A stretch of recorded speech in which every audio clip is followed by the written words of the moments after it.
لاپتہ افراد بلوچوں کے حوالے سے جو کہ احتجاج اسلام آباد میں ہی چل رہا ہے، تو جس طرح سے انہوں نے چیزوں کو ٹیکل کیا تو ان کی نااہلی صاف نظر آئی اور صاف ظاہر ہوئی، تو بہت ساری چیزوں سے جو طاقتور ہیں وہ خوش نہیں ہیں۔ تو اب باخبر حلقے یہ بھی دعویٰ کر رہے ہیں کہ نگران وزیر اعظم جو ہیں انوار الحق کاکڑ صاحب، ان کے بھی کچھ ہی دن باقی رہ گئے ہیں۔ نہ صرف کاکڑ صاحب بلکہ کابینہ میں بھی بڑی امپورٹنٹ جو تبدیلیاں ہیں وہ بھی آئندہ آنے والے کچھ دنوں کے اندر ہونے جا رہی ہیں۔ اسی طریقے سے نواز شریف کے حوالے سے بھی ایک اہم خبر آپ کے ساتھ شیئر کرتا چلوں۔ نواز شریف اس وقت مکمل طور پر منت ترلوں پر آ گئے ہیں جب سے عمران خان صاحب سے رابطے اور ڈیل لینے کی کوشش طاقتوروں کی جانب سے کی گئی کہ اس وقت جو پاپولیرٹی ہے وہ تو عمران خان کی ہے، اور الیکشن میں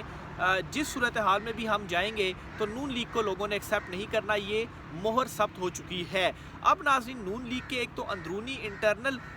جو معاملات ہیں وہ بھی ٹھیک نہیں ہیں، آلموسٹ آدھی پارٹی ان کی چھوڑ گئی ہے، وہ بھی میں آپ کے سامنے تفصیلات رکھتا ہوں، لیکن اس سے پہلے بتاؤں کہ اس وقت جو نون لیگ ہے وہ کیا منت ترلا کر رہی ہے اور کس طرح سے کر رہی ہے۔ اس کا ایک سہیل وڑائچ صاحب کا کالم ہے، اور سہیل وڑائچ صاحب کے کالم میں کیا پیغامات ہوتے ہیں، کس کے لیے ہوتے ہیں، ان کے 2-3 کالمز جب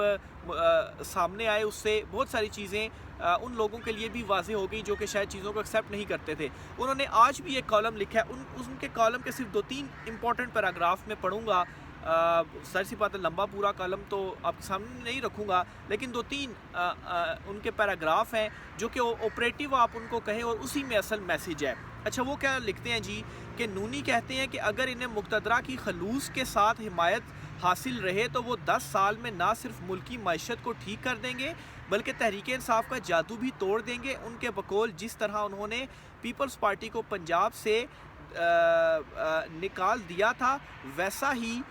وہ پاکستان تحریک انصاف کو بھی نکال دیں گے۔ یعنی کہ اس وقت ان کا نواز شریف والا بیانیہ ناکام ہوا تو اب نونی کیا سوچ رہے ہیں، وہ مقتدرہ حلقوں سے یا طاقتور حلقوں سے یہ کہہ رہے ہیں کہ آپ ہمارے ساتھ مخلص رہیں، 10 سال کے لیے ہمیں اقتدار دیں، پھر دیکھیں ہم کیا کرتے ہیں، اور یہ سبز باغ ان کو دکھائے جا رہے ہیں۔ یعنی کہ یہ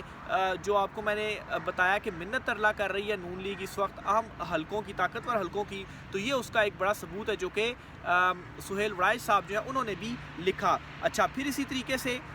آگے وہ پیراگراف میں لکھتے ہیں ایک جی کہ موجودہ عسکری قیادت کی سوچ تک تو ابھی ہم اخبار نویسوں کی براہ راست رسائی ممکن نہیں ہوئی، لیکن بالواسطہ طور پر جو اطلاعات پہنچ رہی ہیں ان کے مطابق قیادت کو یہ احساس ہے کہ نواز شریف کے سابقہ دور میں معیشت ترقی کی راہ پر گامزن تھی، اسے ختم کر کے زیادتی کی گئی اور ملک کا معاشی زوال شروع ہو گیا۔ جس طرح سے نواز شریف کے خلاف مقدمات بنائے گئے اور اداروں نے جس طرح کا کردار ادا کیا، اس کے حوالے سے بھی موجودہ عسکری قیادت کے شدید تحفظات ہیں۔ یعنی کہ نواز شریف کے ساتھ جو واپسی اور پھر اس کے بعد جس طرح سے ان کے کیسز ختم ہوئے، یہ تمام تر چیزیں طاقتوروں کی جانب سے کی گئی، لیکن اور یہ کیوں کی گئی یہ بھی اس میں اقرار ہے کہ انہیں لگتا ہے جی کہ جو نواز شریف کو نااہل کیا گیا اور اس وقت جو کچھ سارا معاملہ ہوا وہ غلط تھا، اور یہ بھی ایک قسم کی انہوں نے مہر لگا دی کہ نواز شریف واقعی ایک ڈیل کے تحت واپس آئے ہیں، اور اب جب ان کی واپسی ہو گئی ہے اور وہ غلطی کا ازالہ کرنے کے لیے بقول طاقتوروں کے انہیں واپس لایا گیا،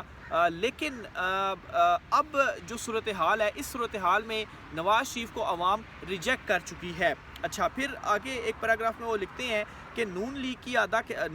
کی اعلیٰ قیادت کا خیال ہے کہ یہ تاثر بالکل غلط ہے کہ نواز شریف کی فوجی سربراہوں سے نہیں بنی۔ ان کے بقول نواز شریف نے بھرپور کوشش کی کہ عسکری سربراہوں کے ساتھ مل کر چلایا جائے، لیکن بدقسمتی سے ماضی کے عسکری سربراہان ذہنی طور پر اپنے آپ کو سب سے اوپر اور بالا تر سمجھتے تھے، اس لیے ان سے نبھ نہیں سکی۔ نون کی اعلیٰ قیادت کا اندازہ ہے کہ موجودہ عسکری سربراہ ماضی کے لوگوں سے مختلف ہیں، وہ دھوکہ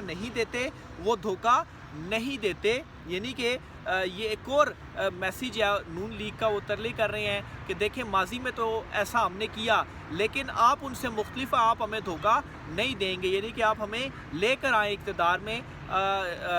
اس وقت عوام نے ہمیں ریجیکٹ کر دیا، ہمارے سارے پلانز ریجیکٹ کر دیے ہیں، لیکن ہمارے پاس ایک آپشن یہی ہے کہ آپ ہمیں لے کر آئیں، اور دوبارہ سے ہم آپ کو یہ کہتے ہیں کہ ہمیں آپ لے کر آئیں اور ماضی کی چیزوں کو چھوڑ دیں۔ اچھا، اس لیے نون لیگ کا خیال ہے کہ ملکی ترقی کی خاطر وہ عسکری قیادت کے ساتھ مل کر چل سکتے ہیں۔ تو بہرحال آگے وہ یہ بھی لکھتے ہیں جی کہ شہباز شریف نے فیصلہ کر لیا کہ وہ عسکری سربراہ اور وزیر اعظم کے درمیان رابطہ کار کے فرائض سر انجام دیں گے. نون ہو یا آخر میں عمران خان صاحب کے حوالے سے بھی سہیل وڑائچ صاحب نے ایک اقرار کیا ہے. یہ 2 لائنیں بھی آپ سن لیں. نون ہو یا عسکری ادارے، انہیں معاشرے کو جوڑنے پر غور کرنا چاہیے. معیشت کی بہتری کے لیے سیاسی استحکام ضروری ہے اور تحریک انصاف کو انصاف دیے بغیر سیاسی استحکام نہیں آ سکتا. یعنی کہ آخر میں سہیل وڑائچ صاحب خود ہی اقرار کر رہے ہیں کہ ٹھیک ہے، آپ سارے منت ترلا اور ساری جو چیزیں ہیں وہ آپ کر رہے ہیں، لیکن اس وقت یہ ریالٹی ہے کہ عمران خان پاپولر لیڈر ہے اور عوام اس کے ساتھ ہے. اور اگر یہ چیزیں پی ٹی آئی کے ساتھ جاری رکھی گئیں، یہ ظلم کیا گیا، انہیں انصاف نہ دیا گیا، تو پھر ملک میں بغیر سیاسی استحکام کے جو استحکام ہے وہ نہیں آ سکتا، اور پی ٹی آئی کو انصاف دیے بغیر بھی جو سیاسی استحکام ہے وہ نہیں آ سکتا. تو یہ سہیل وڑائچ صاحب کا یہ کالم تھا آج کا، جس نے ایک مرتبہ پھر سے جو ہلچل ہے وہ مچائی، اور اس میں آپ کے سامنے رکھی کہ کیسے جو ایک پیغام ہے اور جو منت ترلا ہے وہ دوبارہ سے نون لیگ کی جانب سے شروع کر دیا گیا ہے. جب سے جو ڈیل کی خبریں یا عمران خان صاحب سے جتنی بھی انہوں نے کوشش کی ہے عمران خان صاحب کو توڑنے کی، تو وہ ٹوٹ نہیں سکا. اور ابھی بھی گراؤنڈ پر جو ریالٹی ہے، مطلب جتنے بھی سرویز اور دیگر چیزیں دیکھ لیں. ایک آپ اس سے ایگزامپل لے لیں کہ جو دی اکنامک میں آرٹیکل لکھا ہے عمران خان صاحب نے، اس آرٹیکل کے بعد سے جو سچویشن ہوئی ہے، اور خاص طور پر جو نگران ہیں، جو ہمارے سولنگی صاحب ہیں، مرتضیٰ سولنگی، نگران وزیر اطلاعات، ان کی جو کلاس ہوئی ہے، اسی سے ہی آپ کو بہت ساری جو چیزیں ہیں ان کا اندازہ ہو جائے گا. تو بہرحال یہ تو سہیل وڑائچ صاحب ہیں، وہ لکھتے ہیں. مزید آپ کے بھی 1-2 خبریں ہیں آپ کے ساتھ، وہ میں شیئر کرتا چلوں. 1 منٹ میں ذرا اصل میں ساتھ 1-2 خبریں ہیں وہ بھی شیئر کر رہا ہوں، تو اس وجہ سے آپ دیکھ رہے ہوں گے کہ میں موبائل کے ساتھ بھی ذرا کر رہا ہوں. ہاں، نواز شریف کی جماعت کے حوالے سے آپ کے ساتھ جو خبر شیئر کرنی تھی. اچھا، معاملہ کچھ یوں ہوا ہے جی کہ ایک تو یہ کالم سے بھی پیغام چلا گیا. اس وقت ناظرین یہ ہو رہا ہے ایک نئی چیز کے اوپر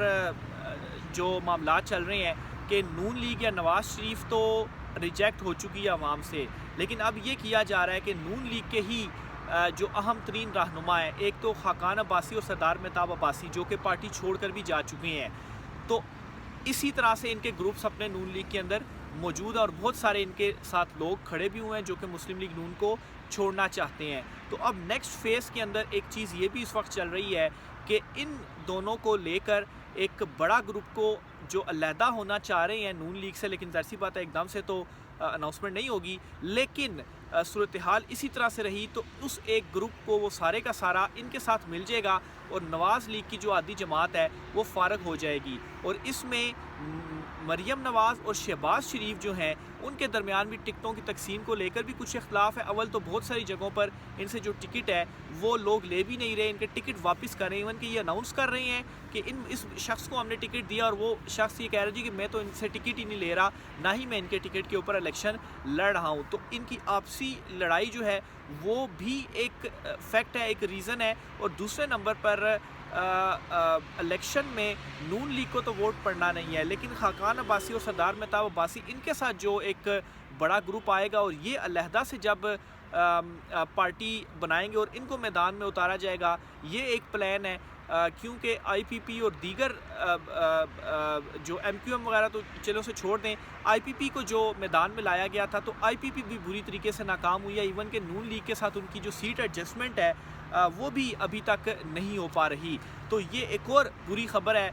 نواز شریف کے لیے بھی، اور اسی وجہ سے جو وہ کالم ہے اور اس کالم میں جو منت ترلے آپ کے سامنے میں نے کچھ پیراگراف رکھے ہیں، وہ ساری چیزیں اس وقت شروع ہو چکی ہیں. اور یہ ناظرین آج کچھ اہم ترین تفصیلات تھیں. میرے پیچھے موجود سپریم کورٹ کی بلڈنگ میں بھی آج کچھ اہم ترین مقدمات ہیں. ان اہم ترین مقدمات میں ایک تو پی ٹی آئی کو لیول پلینگ فیلڈ، بلے کا نشان اور دیگر کیسز ہیں. اس حوالے سے بھی آپ تک تفصیلات پہنچاؤں گا. آج کی ولاگ سے اتنا ہی، مجھے اجازت دیجیے. اللہ حافظ.